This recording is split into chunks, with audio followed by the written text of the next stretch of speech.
What a talent this boy is. Brilliantly done by Daniel Sturridge. Oh, that is sublime.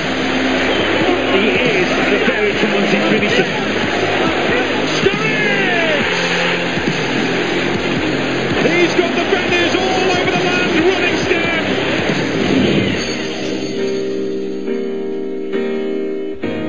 scared. How do you think it's all clicked into place? I think it's just the manager's, I think his tactics and his methods of, the boys have been implicating them for a long time now, and it's been great for me to be involved in what I kind of probably say it's a move forward in the club's progress over the past 18 months. Especially with the managers, as I said, the managers' tactics and all those things. The boys love playing for him. It's been enjoyable. I'm enjoying every moment of it, and we're all playing with confidence, and it's showing in our performances. What is it like working with Brendan Rodgers? What does he bring? He just brings that will to win. He's always nitpicking at things, little things that we don't notice. He's nitpicking. Emphasises us to work very hard. That's the key. It's all about the team. It's not about any individuals. And the key to our success is the hard work. As a team, right from the back to the front and vice versa. It's what we've thrived under. Our best performances have been based around that, and everyone enjoys playing for the manager. Is showing. What a great tactician he is, and his man management's quality also. So, he's got the best out of me, and he's got the best out of a lot of other players also. Outside what he's done for the team and the tactics he brings in there, is there anything on a personal level that he sort of suggested to you that you can remember taking on board, making a big difference? I'd say probably the first thing was when I was speaking to him when I first joined the club. I was low on confidence and things like that, and he suggested seeing someone called Steve Peters, who my Uncle Dean he'd read a book on him. My Uncle Dean did, and he suggested me to see somebody, but I wasn't too sure about it. I was thinking, I'm not too sure that's for me, but open-minded. I said, you know what, I'll give it a go, out of respect for my uncle and also for the manager, because the manager was the one who suggested to see Steve. So I saw Steve, and then from the first time I met him, we just had a connection, and we clicked, and he's helped me out a lot. Steve Peters has, and it's not just myself, but all the other players as well. A lot of players do see him, and it's been a great thing for me. It's helped me out a lot and helped me to gain confidence from what was a difficult time, in the past at Chelsea. It's interesting that, because to us who don't play the game, we think you can have all the ability, and surely that's enough. How much of the game is in your head then? It's a lot, but I think probably a lot. The majority of it, I'd say, is because I think you can have a lot of ability, but if you're mentally not strong, or if you're doubting yourself a lot, or if you're going out there with the wrong attitude, then it shows in your performances. Things can hinder you off the field also. It's not just about things that happen on the training field. You can have problems at home. You can have problems with your family. That's not the case for me. My family have been unbelievable, but I mean, for other players, there's a lot of problems and a lot of things that are going on, a lot of stresses outside football, which can not help your performances, and it does show in people's performances on the field, and the fans and the media and everybody will never know that, but only the players or his teammates or the player will know deep down what he's going through at home. And it does affect even anybody in a job besides football. If you have problems at home, it does go into your work, and you may be a bit more snappy, or you may be. So with Steve, for me, it wasn't a case of anything to do with home. It was more to do with getting back to the basics on the field, and to getting back to what I was used to doing, and he helped me out a lot to do that. You had always scored goals when you've had a chance before, but maybe you hadn't always had the chance for a prolonged period of time. Do you feel you've had to wait a while to get this long run as a first team regular starter? Yeah, I would say so, but I think that good things come to those who wait, as they say. I've had to wait my turn, but I think that in the end, all the things that I've been through in the past have helped me to get where I am today, and I thank Chelsea and Man City for what they've done for me in the past, and it's been an amazing journey so far. The journey's not finished, but it's been great to have gone through so much, to have come out of it strong mentally. I think that there's so much more to achieve for me. There's so much more that I can do. I know I'm still improving as well. I'm not the finished article. I'm prepared to do the work. I'm happy with how things are going, but I'm still hungry for more. It's been great to just be on the football field. That's the most important thing. When you're playing and you're able to go out there and put your boots on and go out there on the football field and make your family proud and feel like you've gone on the football field and done yourself justice, just to come off there tired really and just to play, that's the most important thing. I think when you're on the bench and you're not out there and you're not training and you're not playing regularly, you're not really playing football. It's not your job. You're just kind of happy to earn the money, and that's not me. I'm not somebody that likes to just sit on the sidelines, and I want to be someone that's playing regularly, and that was my dream from when I was a kid. I always wanted to be a footballer, so that was my aim, was to always play regularly, because when you're a kid you dream of being on the football field and that's all you want to do. And you couldn't wish for a better strike partner. When you came here, were there any doubts in your mind about whether or not it would work, whether or not it would click? No, never. I've never doubted whether any partnership that I've had with a player would work. I think if you go into it with that mentality, it wouldn't work. So for me, when I came here, I'd watched Louis in the past and I was thinking, how can I improve my game around him? How can I take things out of his game? How can I help him play better with me being on the football field? Because it's important to have that relationship. I don't want to make the same runs as Louis. I don't want to be in the areas he's in. So I'd watched him in the past and I knew what kind of things he liked to do. And when we went into the training, my first training session, we kind of had a connection, and ever since then we've been building, and I understand his runs now. I know where he's going to be on the pitch, and I think it's the same with him. He knows where I'm going to be and he knows where I run. Sturridge, Luis Suarez. There's that strike partnership again. These players, this team, are looking to put the Liverpool back on its perch. Are you mates with him? Is he good fun around the place? It's good fun. He's somebody that is misunderstood in terms of a lot of people have opinions of him, but again, it's the same with me. When you meet somebody and you have a conversation with them, it's different, and I think you need to meet him and be around him for a little bit of time to understand his character and understand who he is as a person. But I've got nothing but respect for him. I enjoy playing with him. I enjoy having him around and sharing banter with not just him but the other boys also. I imagine he does stuff on the training ground that we don't get to see too much of, although that says he pretty much pulls every trick out of the book when he does play as well, doesn't he? Yeah, he does a lot of things, but there's a lot of things going up behind the scenes, banter and all sorts of stuff that people don't get to see. But it's great to have him, as I said, at the club. It's been an amazing journey for him at the club, as well as myself and all the other boys. We've got a captain who's been at the club all his life, who's done so much and achieved so much here, and he's the example that we all like to follow. And we just go out there every game. We try and do as best as we can. We work hard, and that's the key to our success. The hard work on the training field and then going into the games. Playing at home here, we're sat overlooking the pitch at the moment. Is it a great theatre to play in? It is very much. When I played my first home game, it was a great feeling to be out there, to be performing in front of the fans. Had a few nerves and things like that, but overcame them, and it's somewhere that you have to feel the atmosphere, and the stadium is rocking.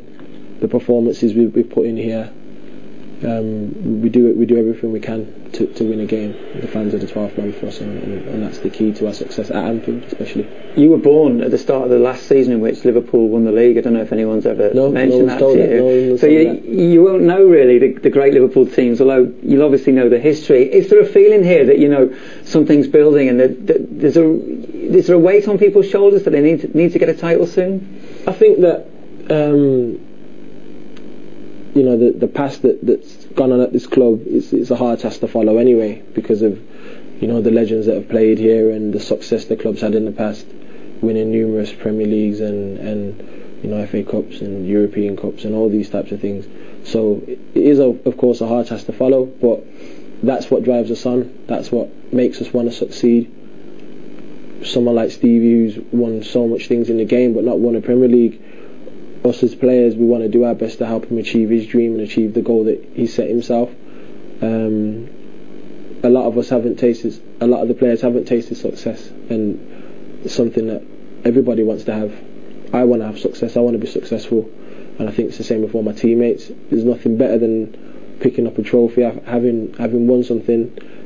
Everyone's got a competitive nature in the squad, whether it's table tennis, I don't want to lose. There's pool, again, I don't want to lose. It doesn't really matter what we're doing. If we're doing little runs in training and it's a sprint and it's for fun, I still don't want to lose. And it's the same with everybody. And I think that we're so hungry for success. We just want to win every single game. We want to go out there with a winning mentality, with confidence, with aggressive. We want to go out there and do the best we can to make sure we have some form of success, whether it is the trophy. It'd be great if we can win the Premier League, of course, but it will be difficult for us. But the targets we set was to be in the top 4 at the beginning of the season. But things change as you do better in the league, and we'll just see where we end up. It'd be great to win it though, but as I said, it would be difficult for us. If I've offered you this situation at the start of the season, you'd bit my hand off? Probably bit your arm off, wouldn't I? I think I'd have bit everything.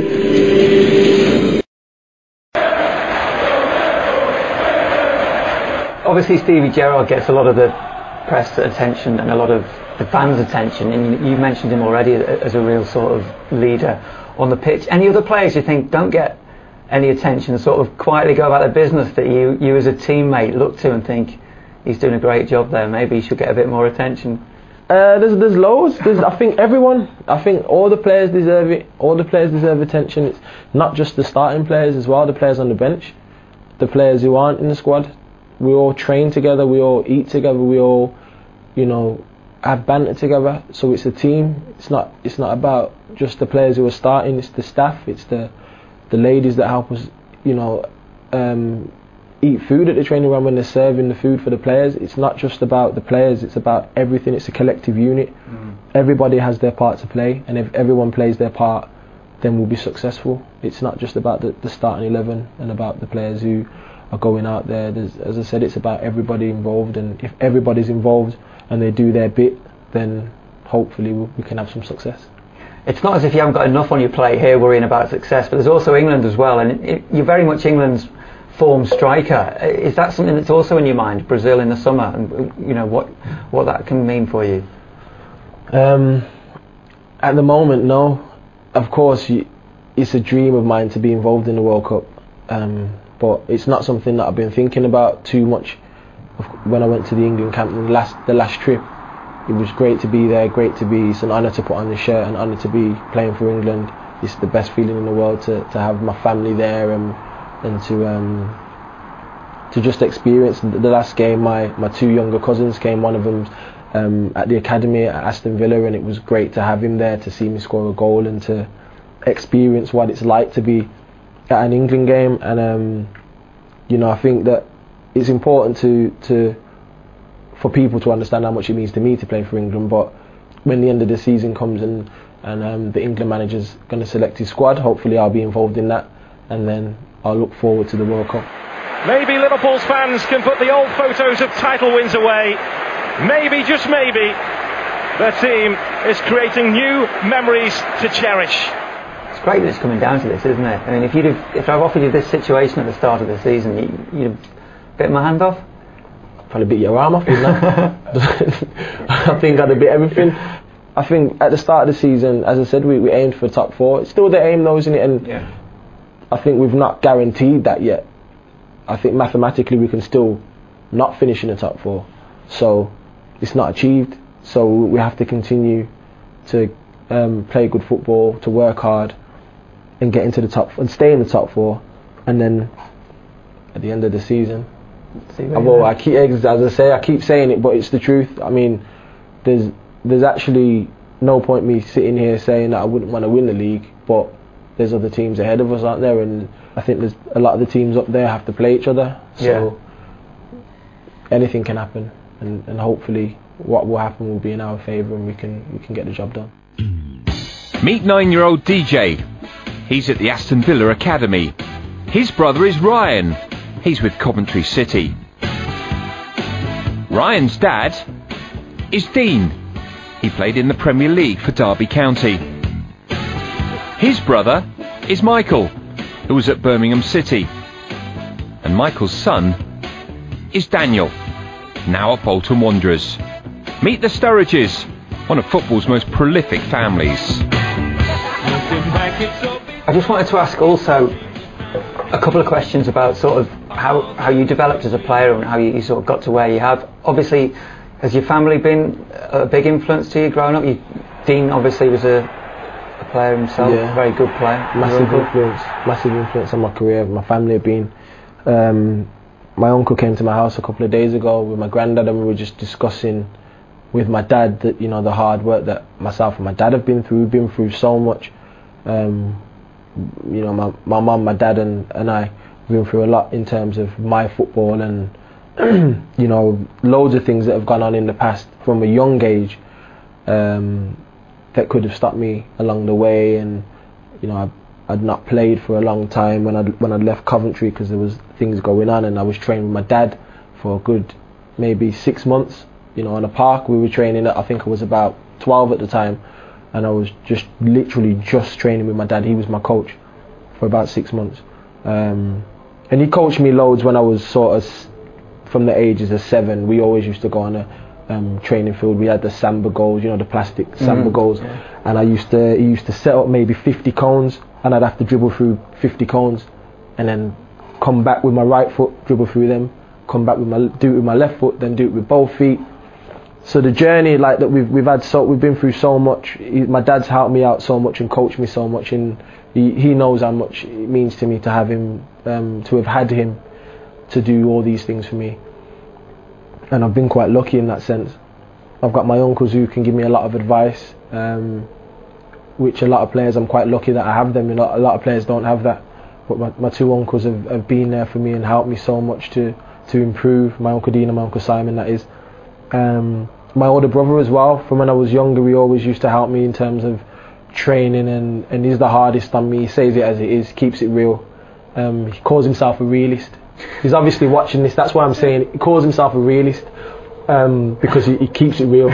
So obviously he's again someone that gives me a lot of advice, and you know, even my mum as well, I take it on board. She's been there, she's travelled with me, she's drove me everywhere from when I was 7, from school games to school tournaments, then to Cadbury Athletic when I was, you know, Sunday League, on to Aston Villa. She took me everywhere, Coventry, Man City, everywhere. She took me everywhere. So they're a part of your journey now in a way, aren't they? Yeah, part of my journey. It's been so long, honestly, and I'm so happy that things have worked out because they made a lot of sacrifices, and it was my duty to repay them, and I haven't done that yet, even though I've got so far and had a little bit of success. I don't believe that the journey's finished. It's far from finished, and I'm looking forward to what's going to happen in the future.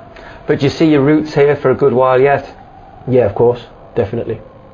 Yeah, because it's like if you've got a run in the team now for the first time probably you've had a whole season of playing football, and I just get the impression that it's something you treasure and, you know, want to make the most of. I do treasure it. I'm thankful to Liverpool Football Club, to the manager, to the fans, to the players that have all made me feel so welcome. They've given me an opportunity, one that I've never had. I had a period at Bolton with Owen Coyle, and I had a period with ABB at Chelsea. But I've never really had a full season. You know, Bolton was half a season, and I think it was the back end of the season. And with AVB, before he got fired, it was the beginning of the season. So I've never really had a full season playing regularly, playing centrally, and it's been great. I'm so happy with how things are going. Luis Suarez, genius! Oh, he's gone for the chin. You and Louis have your own goal of the season competition, goal of the month competition. Or is it a bit better at the moment? I don't know. I really, you know what? As long as it goes in it, and that's what matters most. I think it doesn't matter how it gets in there. Do you remember your goals? Can you picture them all in your head? I can picture them now, but at the time, when it happens, I can't. So at the time when it happens, and then at the end of the game, I have to watch the video back.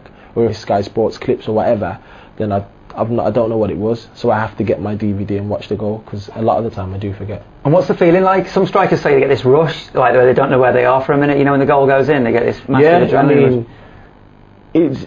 Sometimes it depends on the occasion. It depends on the occasion when you score. Like, I had a feeling away at Everton where if I watch the DVD, I still get the same feeling of scoring the goal, because it was so late on in the day. I think it was 86, 87. So I still get the feeling of scoring that goal and being like I still get it.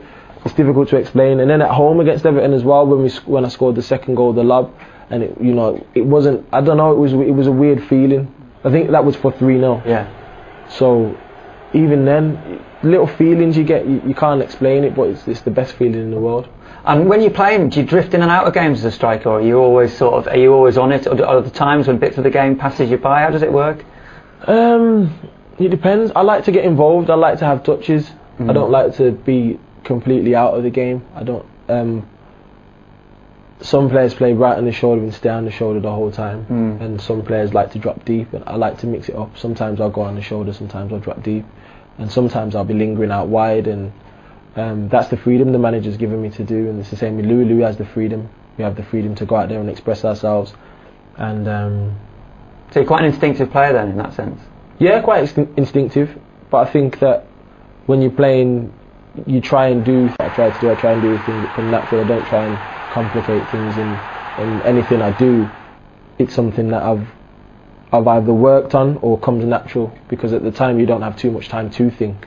So it's either something I've worked on, or I never try and do something I've never done before or I can't do, because I think that then you start going out of your realm. I like to stay in my lane. I don't want to go out of my lane, so I make sure anything I do, I've either worked on it or, as I said, it comes natural. Leave the fancy stuff to Louis. Is that how it is? No, I wouldn't say that. I'll just say that you've got to know what lane you're in. Sometimes you're not in the fast lane. You might be in the middle lane. You've got to stay in there for a little bit. Sometimes you're in the slow lane and you're just chilling. So as I said, you've got to mix it up. Sometimes you've got to be in the slow lane, sometimes you've got to be in the fast lane. Is that life advice as well as football advice? I'm not trying to preach. I'm just saying.